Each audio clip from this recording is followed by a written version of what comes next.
আসো আমার হাতের রান্না জমিয়ে খাও, বেড়াও, আসো, ঘোরো, সব ঠিক আছে, but camera not allowed. Recent একটা ভিডিও দেখলাম যে সাধনদার সাথীদের একটা ভিডিও যে ওদের বাড়িতে ক্যামেরা নট অ্যালাউড। তো এটা ওরা বলতেই পারে, ওদের প্রবলেম থাকতে পারে, আর ওদের কি প্রবলেম ওরা তো বলেই দিয়েছে ভিডিওতে। আর তারপরেও আসলে ওদের নিয়ে আসলে ওরা যে এতটা মানে শীর্ষে পৌঁছে গেছে, এটাই অনেকেরই মানে হয়তো হেটার্স যারা আছে, ভালো চোখে দেখছে না, তাদের উদ্দেশ্যে আমি একটাই কথা বলবো, ওরা অনেক কষ্ট করে, অনেক স্ট্রাগল করে এই জায়গায় এসছে। তো আপনারাও অবশ্যই স্ট্রাগল করলে আরো ভালো জায়গায় যেতে পারবেন। তো আমরা ছোট ছোট ইউটিউবাররা অনেক, তো সাধনদার সাথী দি বা বড় বড় ইউটিউবাররা আমাদের কত প্রমোট করবে, আর ওরা যদি একটা ভিডিও প্রমোট করেও দেয়, তো আমাদের কন্টেন্ট যদি ভালো না লাগে তো লোকেরা দেখবে না।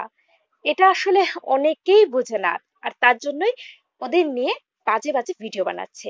আর আমি যেহেতু প্রথম থেকে ওদের ভিডিও দেখি, আর ওদের যে একটা সিম্পলিসিটি ভাব, যে ওদের সাধারণ যে একটা জীবন যাপন, ওইটা দেখেই আমার ভীষণ ভালো লেগেছে। আর বেশি ভালো লেগেছে ওরা নবদ্বীপের মানুষ, আমার ভীষণ প্রিয় একটা জায়গা।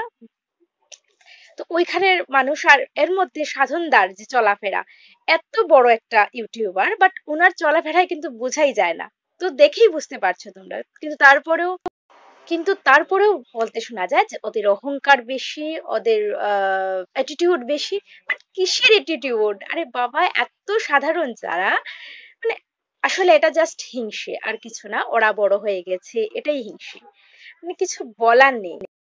আসলে এনারা আমাদের সমাজের একটা, কি বলবো, একটা ভালোবাসার সংজ্ঞা তৈরি করেছেন। এনাদের দেখলেই বোঝা যায় ভালোবাসার সংজ্ঞাটা যে পুরোই আলাদা। ভালোবাসা আসলে রূপ দেখে হয় না, টাকা পয়সা বয়স কিচ্ছু দেখে হয় না, আসলে মনের মিলটাই মেইন। মনের মিল থাকলে ভালোবাসা এমনি সৃষ্টি হয়। শুধু তোমাদের একটাই কথা বলবো, তোমরা ব্যাড কমেন্টস বা বাজে ভিডিও দেখে তোমাদের পথ চলাটা বন্ধ করে দিও না। তোমরা তোমাদের লক্ষ্যে পৌঁছো, আর আমরা সবাই তোমাদের সাথে আছি যারা তোমাদের ভালোবাসি। অসংখ্য অসংখ্য ভালোবাসা তোমাদের। কারোর কথায় কোনো কান না দিয়ে তোমরা তোমাদের লক্ষ্যে পৌঁছে যাও। সত্যি আমরা তো ছোটবেলা থেকে মানুষ হয়েছি একদম অভাব কষ্টতে, তা আমাদের মধ্যে জানি না কে কি ভাববে, কিন্তু আমার মধ্যে, বিশেষ করে আমার মধ্যে, আর একটু আমি আজকে 13-14 বছর নিয়ে এসেছি, এরও তাই একই কেস।